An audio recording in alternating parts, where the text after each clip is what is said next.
Estudiantes, cordial saludo, bienvenidos a su quinta lección de Derecho Penal Especial. Teniendo en cuenta que en la clase anterior terminamos con este tema interesante de la Corte Penal Internacional y las diferentes crímenes que se cometen de guerra, de lesa humanidad, de Estado, y cada uno de sus conceptos, especificaciones y características, ahora vamos a adentrarnos a los delitos, a estudiar los delitos de la parte especial de manera específica.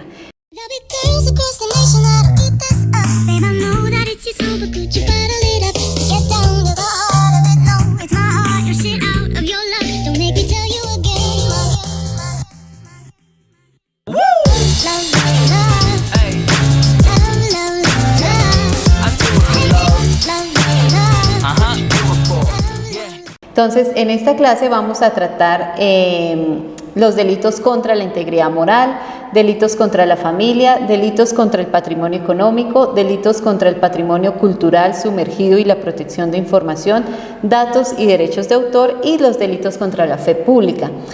En la clase quinta y sexta vamos a trabajar estos dos delitos, parte 1 y parte 2, pero en nuestro encuentro sincrónico vamos a ahondar sobre cada uno de los capítulos de manera específica y explicando cada uno de los bienes jurídicos que se vulneran, así como de los delitos y la tipificación que compone cada uno de estos capítulos. Entonces, haciendo ya esa introducción, vamos a hablar de los delitos contra la integridad moral. ¿Qué entendemos por integridad moral? Cuando hablamos de integridad moral, hace relación a una cualidad que tiene la persona que la faculta para tomar decisiones sobre su comportamiento por sí mismo en cuanto a sus creencias, forma de actuar, en fin. Este derecho incluye entonces el reconocimiento de la propia dignidad y asimismo el respeto que se debe tener, consideración por parte de los demás miembros, de las demás personas del conglomerado social. En ese sentido, se garantizan los derechos al honor, a la intimidad personal y familiar, a la imagen, a la inviolabilidad de domicilio, a la correspondencia y comunicación, entre muchos otros. En estos delitos, en este capítulo se destacan los delitos de injuria y de calumnia.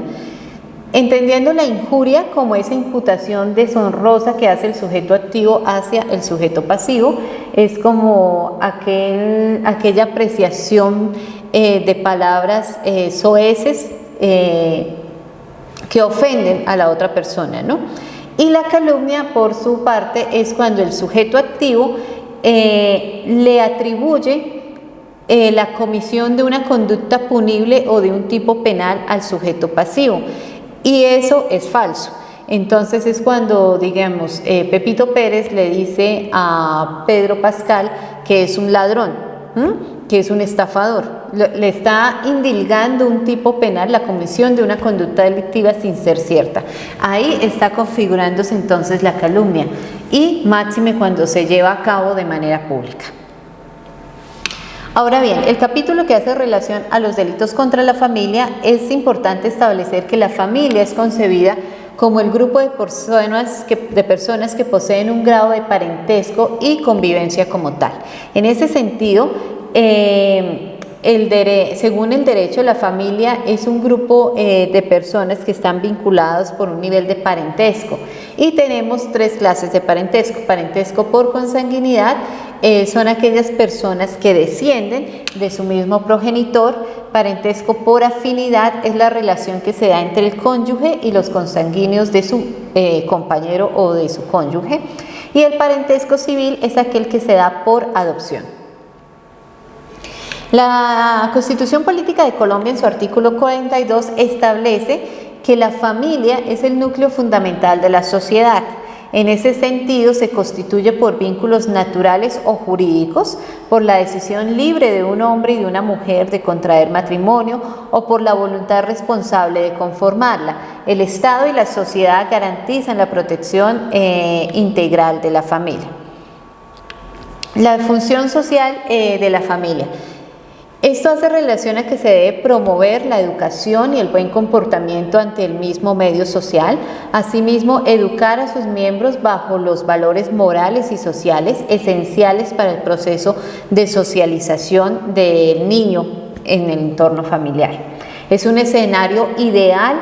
En la familia debe prevalecer entonces la armonía, la confianza, la seguridad, el respeto, el afecto, la protección y el apoyo necesario ante la resolución de los diferentes problemas que se puedan presentar, no solamente al interior de la familia, sino también ante la comunidad como tal. En este capítulo de los delitos contra la familia vamos a encontrar tipos penales que hablan de la violencia intrafamiliar, de la mendicidad y tráfico de menores, de la adopción regular, de la inasistencia alimentaria, del incesto, de la usurpación, alteración o supresión del estado civil. Ahora bien, nuestro siguiente capítulo hace relación a los delitos contra el patrimonio económico. Y el patrimonio es entendido como ese conjunto de bienes, derechos y obligaciones que corresponden a una persona, bien sea natural o jurídica, siempre con contenido económico y que constituyen entonces una universalidad jurídica y son empleados para lograr sus objetivos. Es requisito indispensable que estos derechos y obligaciones sean siempre apreciables en dinero. Estamos hablando de una percepción económica cuando hablamos de patrimonio. Es decir, que puedan ser objeto de una valorización pecuniaria. Dentro de estos delitos contra el patrimonio, en este capítulo vamos a hablar del hurto, de la extorsión, de la estafa, del fraude mediante cheque, del abuso de confianza, de las defraudaciones, de la usurpación y del daño.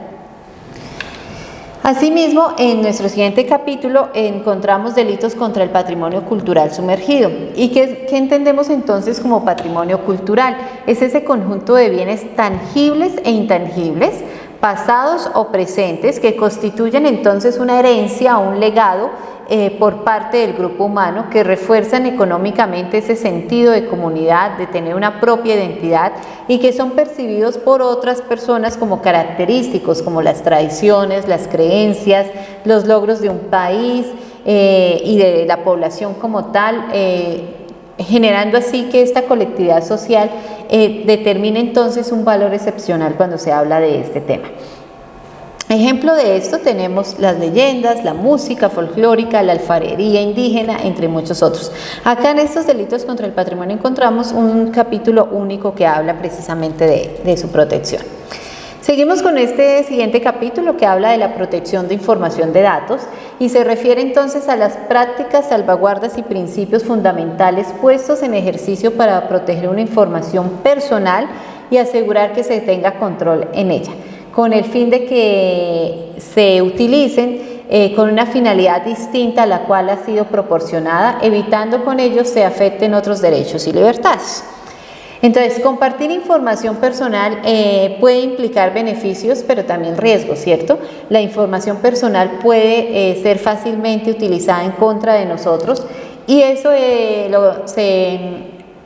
se vuelve especialmente peligroso en caso de comunidades e individuos vulnerables. Ejemplo, en el caso de los periodistas, activistas, defensores de derechos humanos, miembros de grupos marginados y oprimidos, líderes sociales, entre otros.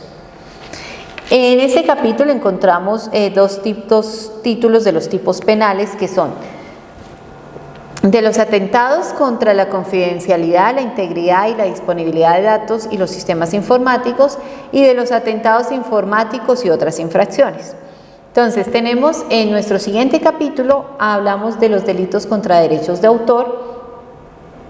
Y entendido este tema de derechos de autor como ese conjunto de normas jurídicas y principios que afirman estas garantías morales y patrimoniales que la ley le concede pues a todos los autores de sus obras. Ejemplo, creación de una obra literaria, de una obra artística, de una obra musical, científica, didáctica, esté publicada o sea inédita. Delitos contra la fe pública, este es nuestro último capítulo de la clase de hoy y entendemos la fe pública como esa creencia y confianza que cada individuo otorga o posee o verifica de cualquier documento debido a que el Estado respalda esa tenencia mediante sus signos, sellos, marcas, cuya función responde a funcionarios públicos, ¿cierto? Entonces esa fe pública es entendida como la garantía que el Estado da en el sentido de que los hechos que interesan al derecho son verdaderos y auténticos, Y para dar un ejemplo de quién otorga esa fe pública, pues tenemos a los notarios, ¿cierto? Cada vez que nosotros vamos a autenticar un documento, el notario está dando fe de que el documento que estamos autenticando es el verdadero y es copia del original, y por eso se está dando esa fe de lo que expresa ese documento y de la veracidad del mismo, ¿no? Las características de la fe pública, entonces, son determinables sobre su validez y sobre la certeza de lo que se tiene como tal. Y acá vamos a ver, en este capítulo vamos a encontrar los tipos penales que hablan de la falsificación de la moneda, de la falsificación de sellos, efectos oficiales y de marcas, y de la falsedad en documentos. Entonces, básicamente este es el contenido relacionado y correspondiente a nuestra quinta lección de esta semana. Que tengan un feliz día.